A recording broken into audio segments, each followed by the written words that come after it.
The ancient crystal being appeared in the center of the great hall like a living diamond catching starlight.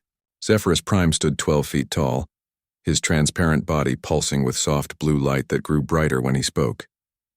Around him, representatives from 12 different alien species sat in a massive circle, their various forms creating a strange collection of shapes and colors. The Galactic Council had been meeting for over 3,000 years, but this emergency session felt different. The air hummed with translation devices working overtime as dozens of languages mixed together in a constant buzz of mechanical voices. Jake Morrison shifted in his seat, feeling very small among the giants. As Earth's diplomatic representative, he was used to being the youngest person in any room, but here he was also the smallest, the least experienced, and apparently the most amusing.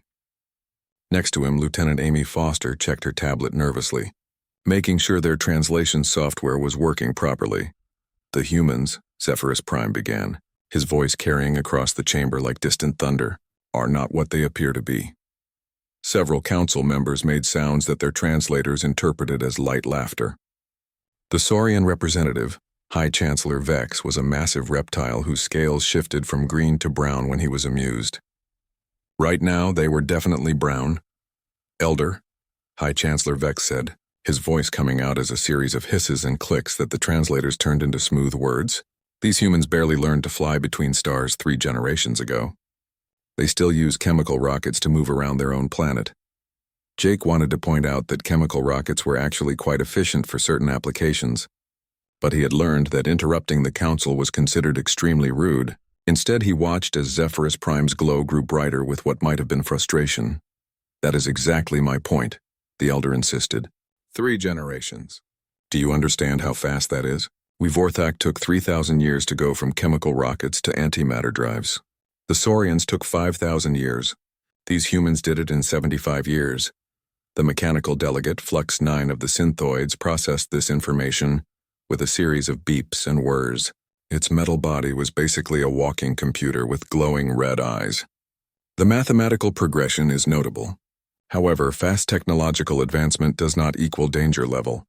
Amy Foster leaned over to whisper to Jake, "Should we tell them about the internet?" Jake shook his head slightly.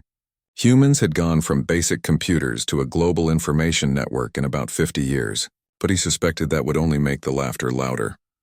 "It is not just technology," Zephyrus Prime continued, his crystal form flickering like a candle in wind. "It is how they think. Where we see impossible barriers, they see temporary problems. Where we see the limits of physics, they see suggestions." This time the laughter was much louder. The Nebulite representative, a cloud of purple gas held together by a force field, released puffs that its translator called extreme amusement. Several smaller species made chittering and clicking sounds that filled the air with mechanical giggles. Commander Jake Morrison finally stood up. "If I may, Honored Elder, I think you might be giving us too much credit. We're just trying to keep up with everyone else out here." The laughter got even louder. High Chancellor Vex slapped his huge tail against the floor, which was apparently how Saurians showed they found something really funny. "Keep up? Young human, your species has not even properly settled your own solar system. The Andorian Collective has turned 47 dead worlds into garden planets while you struggle with one small moon base." Jake felt his face get warm, but Amy Foster squeezed his arm in a way that meant stay calm. She was right. Getting angry at alien diplomats was definitely not in his job description. Zephyrus Prime's light dimmed, and when he spoke again, his voice sounded tired. "You measure them by your own standards, but humans do not follow your patterns. They do not change worlds to fit themselves, they change themselves to fit worlds. They do not build huge fleets of ships, they build ships that can outrun entire fleets with tiny crews. One ship cannot fight 1,000 ships," High Chancellor Vex declared, his scales now showing the deep brown of complete certainty. "That," Zephyrus Prime said very quietly, "is exactly the kind of thinking that will destroy you." The council session ended with a formal vote to dismiss the Elder's warnings. As the representatives filed out of the Great Hall, many were still making their species' versions of laughter. Jake caught fragments of conversations through his translator. Paranoid old crystal, human obsession, and impossible fears. Soon only Jake and Amy remained in the massive chamber, watching as Zephyrus Prime's form began to fade away. "Elder," Jake called out before the ancient being could disappear completely. "Why are you really warning them about us?" The crystal being's glow brightened one more time, and when he spoke, his voice sounded different. Older. More tired. "Because, young human, my species has watched civilizations rise and fall across this galaxy for millions of years. We have seen species that conquered death, species that moved stars, species that built wonders that still exist today. But never in all that time have we seen a species that treats the word impossible as if it means not yet." Jake felt a chill run down his spine. "And that scares you?" "Your people terrify me," Zephyrus Prime admitted. "Not because of what you are, but because of what you refuse not to become. Every time the universe tells you something cannot be done, you take it as a personal challenge." Amy Foster spoke up for the first time. "Is that such a bad thing?" The elder's form was almost completely transparent now, but his voice was still clear. "Ask me that question in 100 years, when your species has rewritten half the laws of physics and the rest of the galaxy is trying to figure out how you did it." With that, he vanished, leaving Jake and Amy alone in the enormous council chamber. They sat in silence for several minutes, listening to the hum of the station's life support systems and the distant chatter of alien languages in the corridors outside. Finally, Amy asked, "Do you think he's right?" "About us, I mean?" Jake looked around the chamber, thinking about how the other representatives had laughed at the idea that humans could be dangerous. They saw a young species that barely had faster-than-light travel, that still used primitive weapons, that had only been in space for a few decades. They did not see the species that had gone from horse-drawn carriages to spaceflight in less than a century. They did not see the species that had split the atom, mapped their own genetic code, and built machines that could think. They did not see the species that had looked at every single impossible problem in their history and found a way around it. "Yeah," Jake said finally. "I think he might be right." Outside the Great Hall, the other council members continued their conversations about the amusing human delegation and the paranoid Crystal Elder, never noticing that they had just made the same mistake that every other species in galactic history had made when they first encountered humans. They had confused impossible with not yet figured out. 6 months after the Elder's warning, the galaxy faced something that had not been seen for thousands of years. The Void Swarm had returned. Commander Lisa Harper stood on the bridge of the human ship New Horizon, watching the tactical display with growing amazement. Around her ship, 700 alien vessels formed the largest military fleet in recorded galactic history. Massive saurian dreadnoughts that looked like flying cities, sleek insectoid carriers that moved like deadly dancers, huge synthoid battleships covered in weapons that could destroy planets. And then there was the New Horizon, a small human frigate that looked like a toy boat in an ocean of sea monsters. "Impressive fleet," said Tony Blake, her chief engineer, as he checked the readings on his tablet. "Too bad it's not going to work." Lisa nodded but kept her thoughts to herself. The emergency council meeting was about to begin and she needed to pay attention. High Chancellor Vex appeared on the main screen, his scales showing the dark colors of fear and stress. Behind him, the bridge of his flagship. Scales of Victory bustled with activity as crew, members prepared for what everyone expected to be the largest space battle in galactic history. "The situation is critical," the Chancellor announced. "The Void Swarm has consumed the Kepler Industrial Complex and 3 surrounding star systems. Our scientists estimate they will reach inhabited worlds in 6 standard weeks." Lisa studied the tactical data flowing across her screen. The Void Swarm was a species of space-dwelling creatures that looked like living shadows with too many teeth. They traveled in groups of millions, consuming everything in their path. Most species considered them a myth, nightmare stories told to scare young aliens. But the sensor readings did not lie. The swarm was real, it was huge, and it was coming. Admiral Thorax of the insectoid hierarchy spoke next, his translator turning his clicking and buzzing into crisp military language. "Standard doctrine requires establishing a defensive perimeter and wearing down the enemy through sustained bombardment. We have sufficient firepower to destroy them." Fleet Commander Zara 5 of the Synthoids agreed with mechanical precision. Calculated probability of success 67%. Acceptable parameters for large-scale engagement. Lisa raised her hand and the channel fell silent. She was used to being ignored at these meetings, but today the other commanders seemed willing to listen to anything that might help. "What if we don't fight them?" she asked. The reaction was immediate. Several alien commanders started talking at once, their translators creating a jumbled mess of outraged voices. "Not fight them?"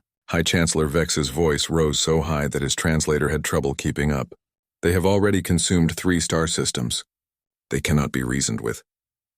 "I didn't say negotiate," Lisa replied calmly. "I said don't fight them. What if we try to understand what they actually want?" Tony Blake had been studying the swarm's movement patterns while the others argued. Now he put the data on the main tactical display for everyone to see.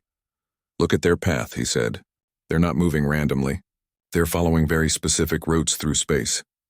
Admiral Thorax made the insectoid sound for dismissal. "All parasitic species follow energy gradients. They consume whatever provides the most energy." "But look closer," Lisa insisted. The display zoomed in on the consumed systems, highlighting what remained and what was gone. "They're not eating the planets. They're not eating the stars. They're eating something else entirely." The display showed the pattern clearly now. Every system the swarm had hit contained massive subspace communication arrays, the giant relay stations that kept the galaxy connected. The swarm had consumed every single communication station while leaving everything else untouched. Fleet Commander Zara 5 processed this information rapidly. Hypothesis: the Void Swarm feeds on electromagnetic transmissions rather than physical matter. Which means, Lisa concluded, we've been planning to feed them by bringing our entire communications fleet to fight them. The alien commanders fell silent as they realized what this meant. Every ship in the fleet was broadcasting constantly: navigation signals, tactical communications, status reports. To the Void Swarm, the assembled fleet would look like the largest buffet in galactic history. High Chancellor Vex made a sound like steam escaping from a broken pipe. "Even if your theory is correct, we cannot simply cease all communications. Our entire civilization depends on the subspace network. We don't have to stop communicating," Lisa said with a slight smile. "We just have to change how we do it." What happened next became one of the most famous tactical maneuvers in galactic military history. Instead of engaging the swarm in battle, the New Horizon flew directly toward the leading edge of the creature formation.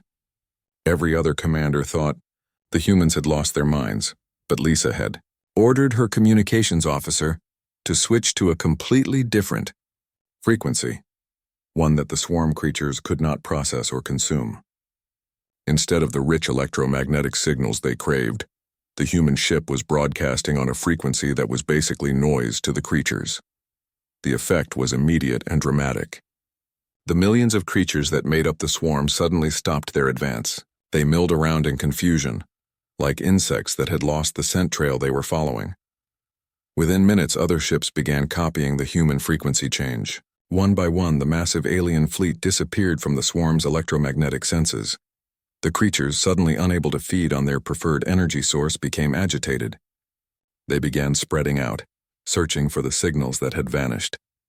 When they could not find them, they did what any hungry predator would do. They went looking for food somewhere else. The swarm turned around and headed back toward the galactic core, following the stronger signals from distant civilizations that had not yet learned to mask their communications. The greatest military crisis in recent galactic history ended not with a massive battle, but with a change in radio frequency. As the various fleets prepared to return to their home systems, High Chancellor Vex opened a private communication channel to the New Horizon. "Commander Harper," he said, his voice carrying a tone Lisa had never heard from him before. "Respect. How did you know that frequency change would work?" Lisa looked at Tony, who shrugged. "We didn't know," she admitted. "But we figured it was worth trying before we started shooting. You risked the lives of billions of beings on a guess?" "No, Chancellor. We risked the lives of billions on the possibility that shooting wasn't the only option." High Chancellor Vex was quiet for a long moment. When he spoke again, his voice was thoughtful. "Your species has a very different approach to problem solving." "Maybe," Lisa replied, "but it seems to work." As the New Horizon prepared to jump back to Earth space, Tony Blake pulled up the tactical recordings of the swarm's retreat. "You know what's interesting?" he said. "Look at how they moved when they turned around. That's not random movement. That's organized, intelligent behavior." Lisa studied the patterns. He was right. The void swarm had not scattered in panic. They had regrouped and departed in perfect formation like a military unit following new orders. "Tony," she said slowly, "what if they weren't just hungry? What if they were looking for something specific?" "Like what?" "I don't know. But I have a feeling we haven't seen the last of them." The new horizon jumped to faster-than-light speed, leaving the empty space where the largest battle in galactic history had been avoided through the simple act of changing a radio frequency. Behind them, the alien fleets departed as well, their commanders filing reports about the unusual, human tactical doctrine and the unconventional solution to the swarm crisis.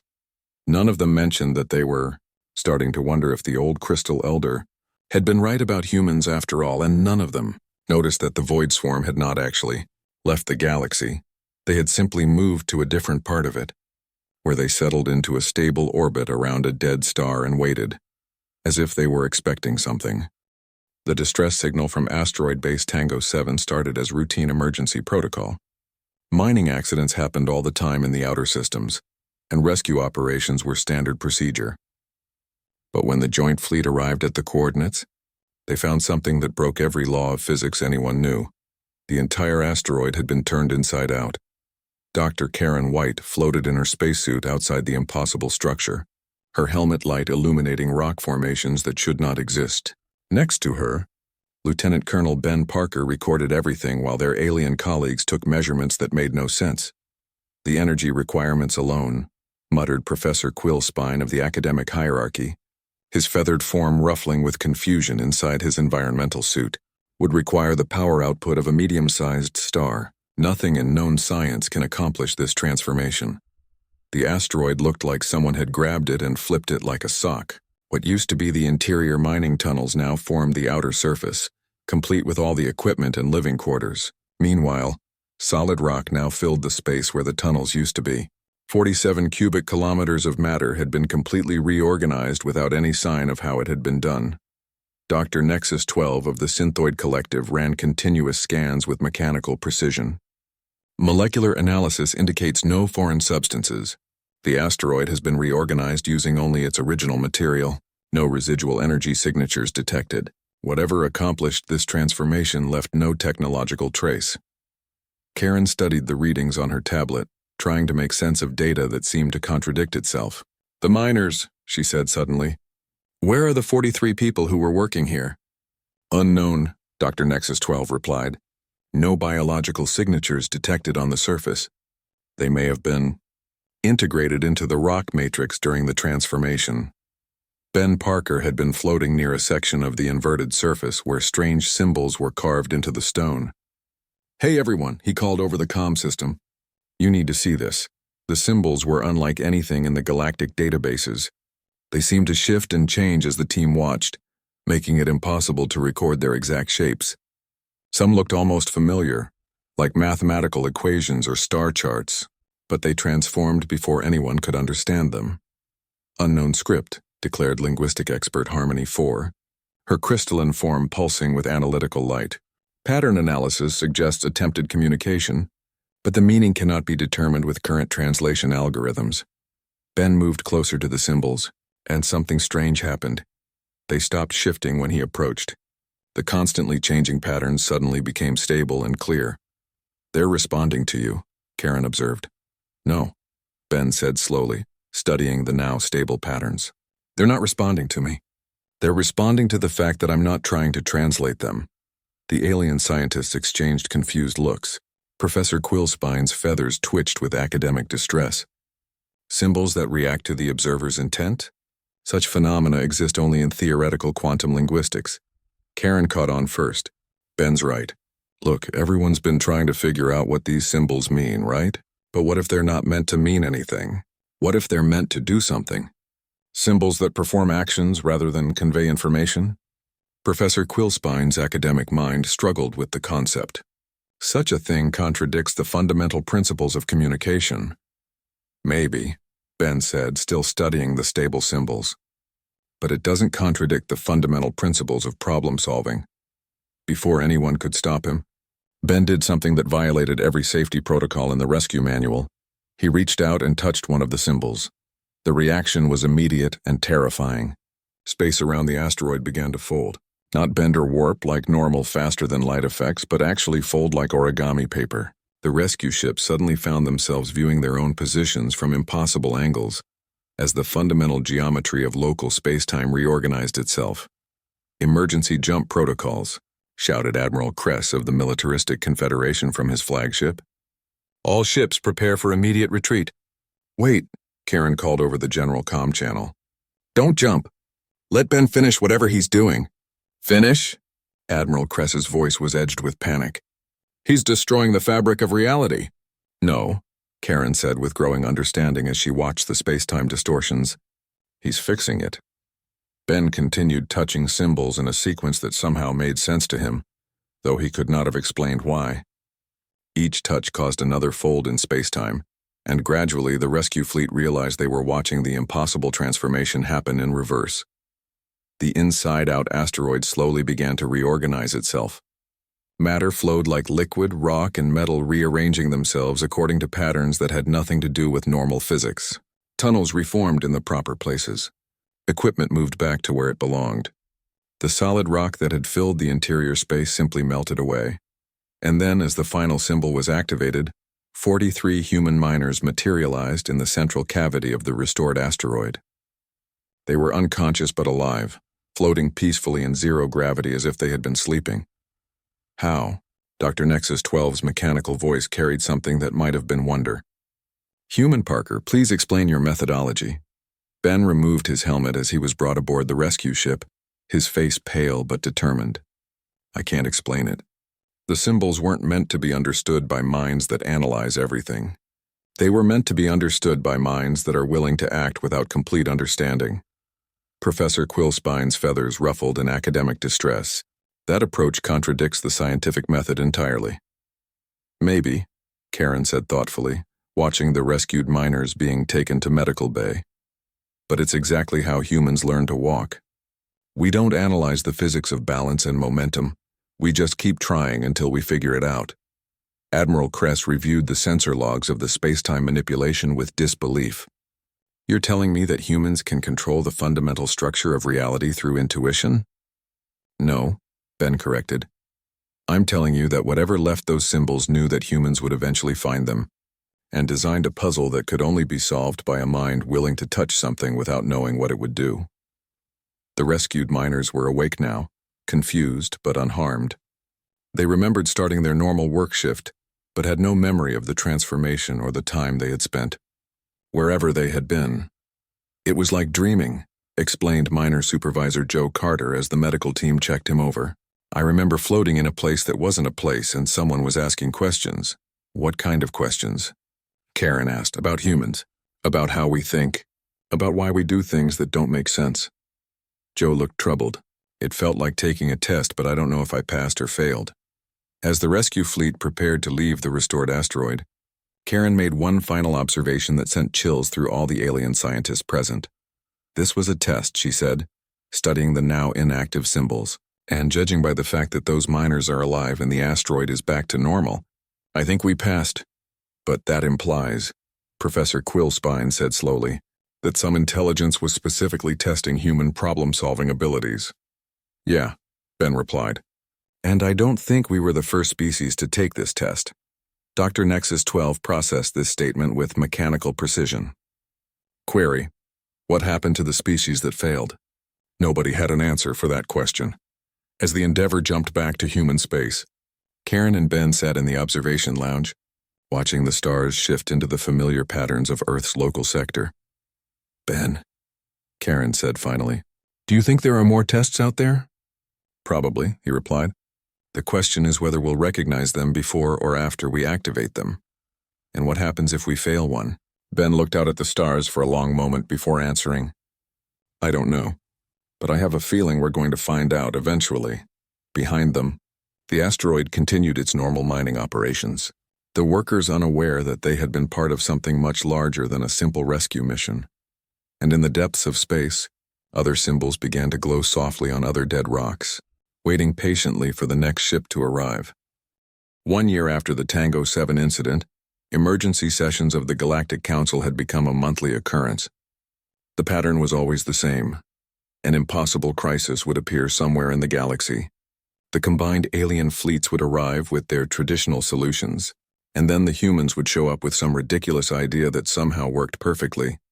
The fourth crisis was the worst yet. An entire sector of space had simply stopped existing. 17 star systems, complete with planets, space stations, and billions of inhabitants, had been edited out of reality. Ships that tried to enter the affected zone found themselves emerging from the opposite side with no memory of the journey and completely blank sensor readings. The emergency assembly met aboard the neutral station, Deep Space Gamma, with representatives from every major civilization in attendance. The mood was tense, with many species now viewing humanity with a mixture of suspicion and reluctant dependency. High Chancellor Vex, his scales now showing permanent stress markings, addressed the assembly with barely controlled frustration. We have reached a disturbing conclusion regarding these ongoing crises and their solutions. Captain Rick Nelson of the human science vessel Endeavour sat quietly next to his science officer, Dr. Patricia Mills, as the accusations began to fly around the chamber. In every recent emergency, the Chancellor continued, human solutions have indeed been effective. However, they have also demonstrated capabilities that should not exist. No species develops this rapidly. No species solves impossible problems with such consistency. Fleet Commander Zara 5 of the Synthoids presented a holographic analysis that filled the center of the chamber. Pattern recognition indicates human problem-solving success rate exceeds statistical probability by factors of several thousand. Either they possess extraordinary luck, or they are not what they claim to be. The evidence suggests, Admiral Thorax added, his insectoid form clicking with agitation, that humans may be representatives of a hidden advanced civilization. Their primitive appearance could be an elaborate deception.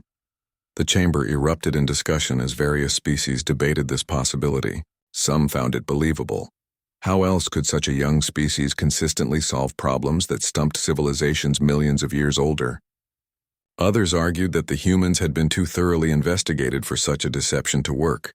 We propose, declared President Flux Prime of the Synthoid Collective, a complete investigation into human origins and capabilities.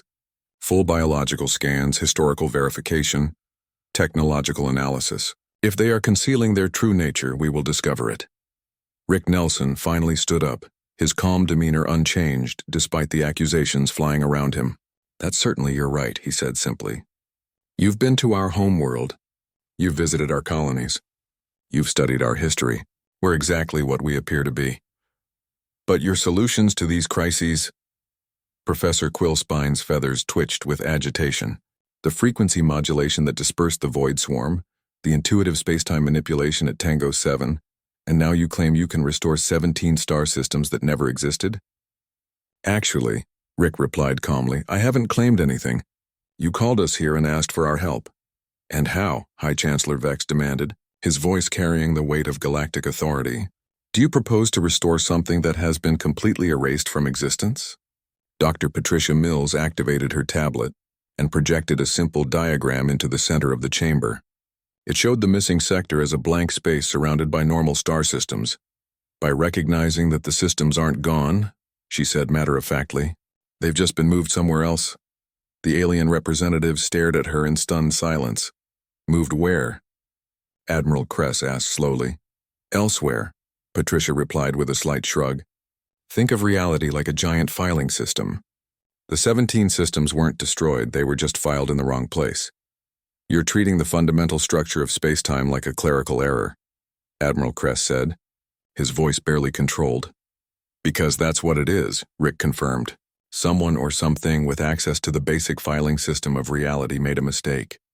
Or maybe it was intentional. Either way, we just need to find where the systems were moved and put them back where they belong. And how? Dr. Nexus 12 asked with mechanical precision. Does one access the filing system of reality? Patricia smiled. You ask politely. The suggestion was met with the kind of silence usually reserved for moments when someone suggests something so ridiculous that nobody knows how to respond.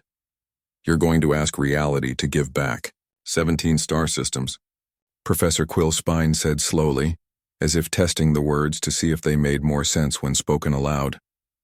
"That's the plan," Rick confirmed. What happened next entered galactic historical records as the Great Filing Incident. The human team did not deploy massive computing arrays or exotic technologies. They did not attempt to force their way into the missing sector or conduct detailed analysis of the space-time distortion. Instead, Captain Nelson simply flew the Endeavour to the edge of the empty zone and began broadcasting a message into the void. "Excuse me," he said politely into empty space, speaking as if he were talking to a customer service representative. "But I think there's been a mistake. We're looking for 17 star systems that seem to have been misplaced. Could you help us find them?" The alien fleet commanders monitoring the situation expected nothing to happen. The idea that reality would respond to a polite request was so absurd that several species had already begun composing reports about human mental instability. The response was immediate. Space rippled like water. Reality hiccuped like a computer correcting an error. And suddenly, without fanfare or dramatic effects, the missing star systems simply returned. Not gradually, not piece by piece.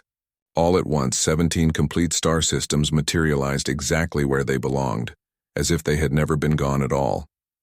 The alien fleets ran every scan they possessed. The returned systems were perfect, complete down to the last asteroid. Space stations were intact. Planets were in their proper orbits, and most remarkably, the local populations had no memory of being missing. "Status report from the Centauri mining colony," reported the Synthoid communications officer with mechanical bewilderment. "They are requesting clarification about why 17 fleets are surrounding their system. They show no awareness of temporal discontinuity." As the various ships prepared to depart, High Chancellor Vex made one final transmission to the Endeavour. Captain Nelson, his voice carried a tone that none of his species had heard from him before, something that might have been fear. "What are your people?"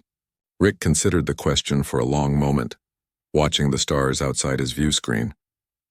Finally, he replied, "We're the species that ask what if instead of accepting why not." The transmission ended, leaving the alien fleets to disperse and file their reports about the impossible human solution and the unexplained reality manipulation.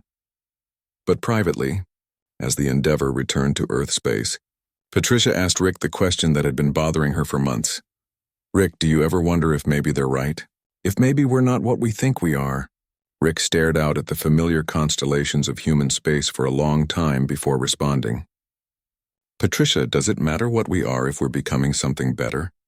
Behind them, space settled back into its normal patterns, and 17 star systems continued their existence as if nothing unusual had happened. But in the depths of the Galactic Council archives, a new file was created with the highest security classification. It contained one simple question that no alien species could answer. If humans could restore erased star systems by asking politely, what else might they be capable of? And more importantly, who or what was listening when they asked? The file was locked away immediately, but the question continued to spread through the galactic intelligence networks like a virus. Some questions, it seemed, were too dangerous to leave unanswered. The revelation came not during a crisis, but during a celebration. The Galactic Council had declared the first Interspecies Cooperation Day to honor the successful resolution of multiple galactic emergencies through human-alien teamwork. The event took place on Haven Prime, a neutral world specifically designed for diplomatic gatherings, with representatives from every known civilization in attendance. Ambassador Julie Carson led the human delegation, accompanied by Admiral Frank Cooper and Dr. Helen Torres. They were surprised to find themselves treated as honored guests, with many alien species expressing genuine gratitude for human assistance over the past year. The celebration was in full swing when an ancient figure materialized in the central pavilion, Zephyrus Prime, the Vorthak elder who had first warned the council about humanity. "I have come," he announced, his crystalline form pulsing with what might have been amusement, "to apologize." The gathered representatives fell silent. High Chancellor Vex, his scales now bearing the iridescent patterns of deep respect rather than stress, approached the elder carefully. "Apologize, honored Zephyrus. Your warnings about human capabilities proved to be entirely accurate." "That," the elder responded, his glow brightening with definite amusement now, is precisely why I must apologize. You see, I have not been entirely honest about why I warned you of humanity's potential. A ripple of unease spread through the crowd as alien representatives exchanged glances. Julie Carson stepped forward, her diplomatic training kicking in despite her confusion. Elder, what are you saying? Zephyrus Prime's form flickered, and when he spoke again, there was something almost playful in his ancient voice. I am saying, Ambassador Carson, that your species is not the first to exhibit these remarkable problem-solving traits. Throughout galactic history, there have been others. Others? Dr. Torres asked, her scientific mind immediately engaged. The builders, the Elder continued, who constructed the massive ring structures and impossible stations we find scattered across the galaxy, they too refused to accept the word impossible. The gardeners, who transformed dead worlds into living paradises using nothing but determination and creativity, they too treated limitations as temporary inconveniences. The teachers, who left behind puzzles and tests for younger species to discover, they too possessed minds that could act without complete understanding. Admiral Cooper's voice was quiet when he asked, "What happened to these species?" "They evolved beyond the need for physical existence," the Elder said simply. "They grew past the limitations of planet-bound thinking, beyond the restrictions of conventional matter and energy. But before they transcended, they left something behind." "What did they leave?" Julie asked, though she suspected she already knew the answer. "Seeds, genetic potential. Evolutionary templates scattered throughout the galaxy, encoded into species that showed the proper characteristics." The Elder paused, his glow dimming slightly. "The Vorthak have known of this for millions of years, but we have never witnessed the seeds activate before." The implications hit everyone simultaneously. Several alien representatives stepped back in alarm, while others leaned forward with intense curiosity. "You're saying that humans are genetically modified?" Julie asked slowly. "No," Zephyrus Prime corrected gently. "I am saying that humans are naturally evolved from genetic material that was already enhanced millions of years ago. Your species is not becoming something new. You are remembering something very ancient." High Chancellor Vex made a sound that could have been laughter or despair. "So when we dismissed your warnings and laughed at the idea of human potential, you were laughing at the return of the species that originally built the galactic civilization you inherited," the Elder confirmed. The irony was considerable. The celebration continued around them, but with a completely different atmosphere. The various alien species now looked at their human guests with mixtures of awe, curiosity, and in some cases, barely concealed concern about what humanity might eventually become. Dr. Torres, ever the scientist, asked the obvious question, "Elder, if we're descended from these builders and teachers, why don't we remember any of it?" The ancient being's form flickered with definite amusement. "Dr. Torres, do you remember learning to breathe?" "No, of course not, but you can breathe. Some knowledge is not remembered, it is simply rediscovered when the time is right." He paused, his glow brightening, "Though I suspect, given the rate at which your species solves impossible problems, that the full awakening is approaching much faster than anyone anticipated." Julie found herself thinking about all the crises they had faced over the past year. The void swarm that fed on electromagnetic signals, the inside-out asteroid with its reality-bending symbols, the missing star systems that returned when asked politely. "The tests," she said suddenly, "those weren't random crises. They were designed to trigger something in us." "Very good, Ambassador. Each crisis was designed to activate different aspects of your inherited abilities. Problem-solving under pressure, intuitive understanding of complex systems, the ability to communicate with reality itself." Admiral Cooper leaned back in his chair, processing this information. "And the other species? The ones who laugh at us and dismiss our solutions?" "They are the descendants of species who failed the tests," Zephyrus Prime said quietly. "Species who chose safety over growth, analysis over action, tradition over innovation. They are not inferior, they are simply content with limitations." The weight of this revelation settled over the human delegation like a heavy blanket. They were not just representatives of Earth. They were the inheritors of an ancient legacy that spanned the galaxy. "What happens now?" Julie asked. "Now," the Elder replied, "you continue to grow. You continue to solve impossible problems. You continue to treat the universe as a place of infinite possibility, rather than fixed limitation. His form began to fade slightly, and perhaps when you are ready, you will understand why the ancient species left the galaxy in your care.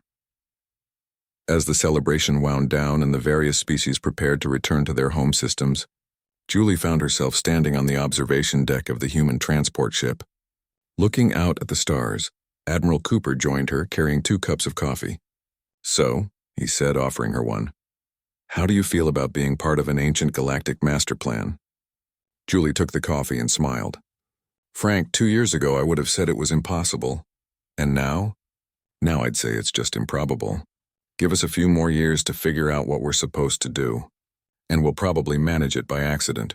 They stood in comfortable silence, watching the stars shift as the ship prepared for the jump to Earth.